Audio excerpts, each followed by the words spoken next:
रामकृष्ण हरी माऊली आज आषाढी एकादशी त्यानिमित्त पाहिले तर परळी शहरातील संत जगन्नाथ नागा मंदिर या ठिकाणी भाविकांची सकाळपासूनच गर्दी उठलेली आहे। आपण पाहू शकतात मी आता आहे संत जगन्नाथ नागा मंदिरमध्ये। आज सकाळी 4:30 वाजता येथे विधिमान पूजा करण्यात आली आणि त्यानंतर पाहिले तर भाविकांसाठी 5:30 वाजता मंदिर खुलं करण्यात आलेलं आहे। या ठिकाणी पाहिले तर मंदिरमध्ये अशी उत्कृष्ट सजावट देखील फुलांची आरास करण्यात आलेली आहे। इथे या ठिकाणी पाहिले तर मंदिरांचे विठ्ठल रुक्मिणी मंदिराचे मूर्तीचे ठाई त्याची मूर्ती आहे या ठिकाणी ठेवण्यात आलेली आहे। अशी अत्यंत सुंदर या ठिकाणी पाहिलं तर मंदिरमध्ये फुलांची आरास असेल तसेच विद्युत रोषणाई अत्यंत जे भाविकांचं या ठिकाणी मन मिळून घेत आहे। सकाळी 5:30 वाजता भाविकांचं मंदिर घेत नाही, ज्या भाविकांना जे पंढरपूर जाता येत नाही असे भाविक या ठिकाणी दर्शन घेत असतात। आता माझ्यासोबत आहेत देव महाराज येतात, आपण त्यांच्याशी जाणून घेऊ नेमकं आज काय महत्त्व आहे ते। देवा काय सांगाल, आज आषाढी एकादशी आहे आणि काय महत्त्व आहे? रामकृष्ण हरी, आज पंढरपूरची वारी। आज संत जगन्नाथ नागा श्री संत जगन्नाथ नागा संजीवन समाधी येथे जसे काही पंढरपूरमध्ये गर्दी उसळली आहे तशी गर्दी उसळलेली आहे।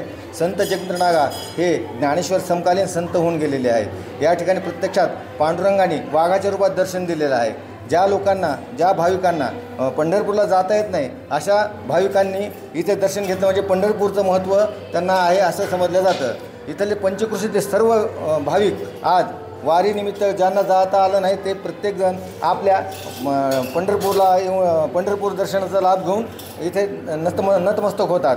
संत जगन्नाथ नागा संजीवन समाधीचं हे प्रत्येक वर्षाप्रमाणे इथे उत्सव केला जातो व सजावट केली जाते। या निमित्तानं वैद्यनाथ प्रभूचे आशीर्वाद व जगन्नाथ नागाच्या आशीर्वादानं सर्व मला सकाळी मंदिराची पूजा किती वाजता करण्यात आली, किती वाजता मंदिर भाविकांसाठी खुलं करण्यात आलं?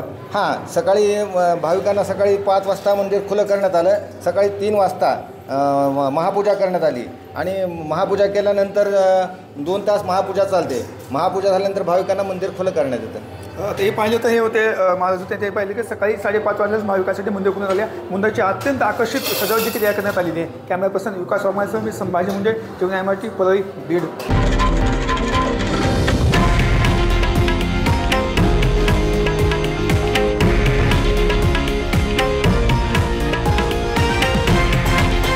हे आहे देशातील नंबर 1 न्यूज नेटवर्क आणि आपण पाहत आहात TV9 मराठी, एकमेव।